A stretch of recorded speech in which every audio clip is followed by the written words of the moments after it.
fascinating story in the history of physics about Newton's theory of universal gravitation, which he proposed in his famous book written in 1687, the Principia or Principia, depending on your preferred Latin pronunciations.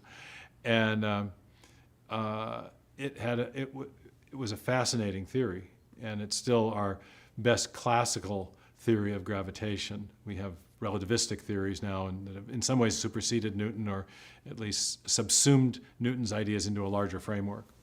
But Newton's idea was that massive bodies exert a force on other massive bodies through empty space. This was the idea of action at a distance. So we have the moon high in the sky above us, and its motions are affecting the tides on Earth, but the moon is not touching the Earth. There's no pushing and pulling. And so how does that happen?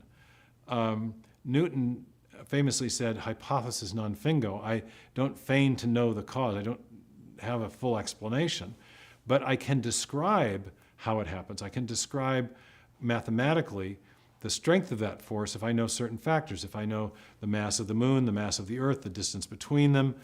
And he had a famous equation, his force law, for calculating the force of gravity.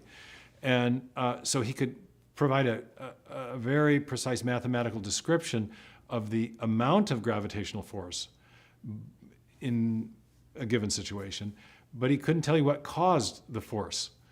And if you think about it, it is actually deeply puzzling, okay? So I just got my cell phone here, and if I drop it, it falls to the Earth. Now, the Earth did not touch the cell phone, but somehow there was, and the physicists talked about it in different ways, gravitational attraction or gravitational force, but there's a movement produced by something at a distance. So prior to Newton, the scientific ideal in the period of the 17th century was advanced by a group of thinkers called the mechanical philosophers. And so if you're going to explain something, they thought you need to have a mechanistic explanation, a pushing and pulling.